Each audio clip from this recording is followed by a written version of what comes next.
ActionSA member and state capture whistleblower Vytjie Mentor has passed away.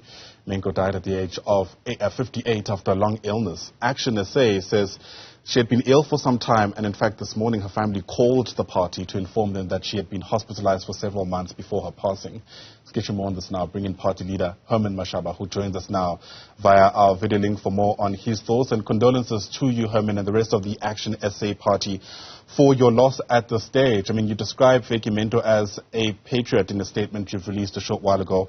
What else do you remember at a time like this about the contributions she's made to the party?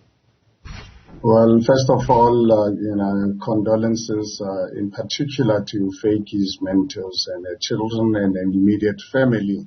As, we communicated a few months ago that Vytjie was hospitalized, and that's why we even had to request her to step down as the provincial chair for the Western Cape, but remain on our Senate because we needed her and personally needed her to focus on her health.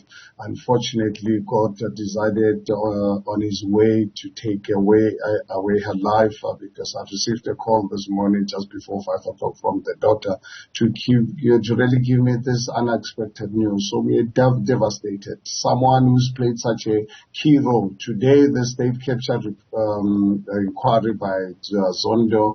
Vytjie has always been really one of those South Africans, very proud and brave for having actually disclosed the role that the Guptas played in the state capture of our country. Yeah, and of course we didn't plan this, but we just happened to have been speaking about whistleblowers in this country and the protection or lack thereof that they enjoy in South Africa.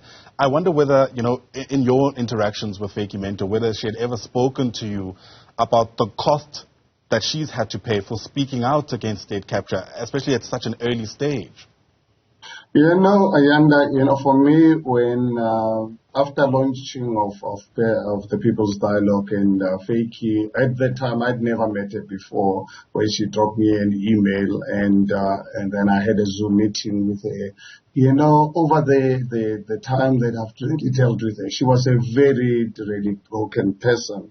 Broken in the sense that looking back at her life, her contribution to this country's history and wanting to see South Africa succeed, and how her own members of the ANC never supported her, including actually spinning things that her report to the Zondo Commission was not reliable. That is really something that really hurt her. So she accepted it, and I think for ActionSA, myself in particular, I was prepared to really give her another opportunity so that I think she can be vindicated.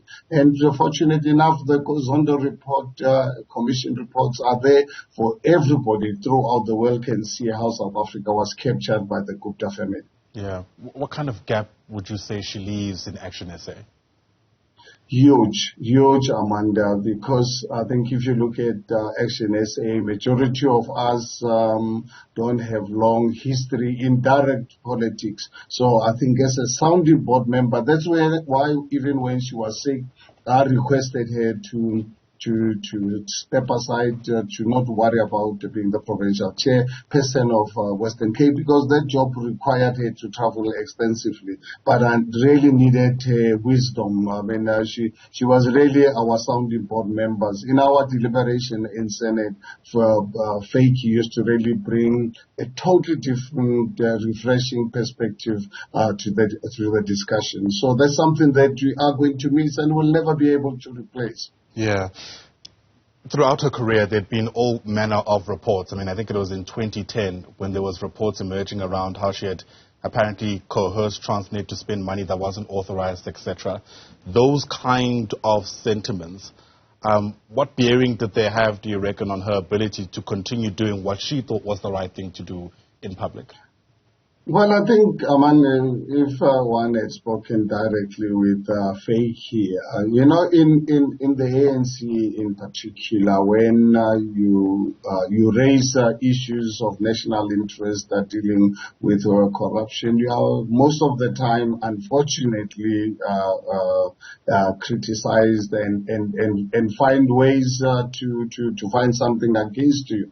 But she was steadfast and relentless in saying saying, you know what, the truth is the truth, whether it comes out today or it comes out after my passing, it'll come out. And I think for us as Section A, that's why we've always defended her. We've always admired and appreciated her presence in our deliberation. And it's something, as I said earlier on, we will never be able to really replace, and we'll forever miss her. So at the moment, the family, as you're aware, this thing is still really very fresh. I requested to really be given space, and we will obviously, as we get more information from the family, we'll keep the media in South Africa updated, because Vytjie was not just really an ordinary South African. There's someone who has really played a very, very important role in the development of this democratic dispensation we are enjoying today.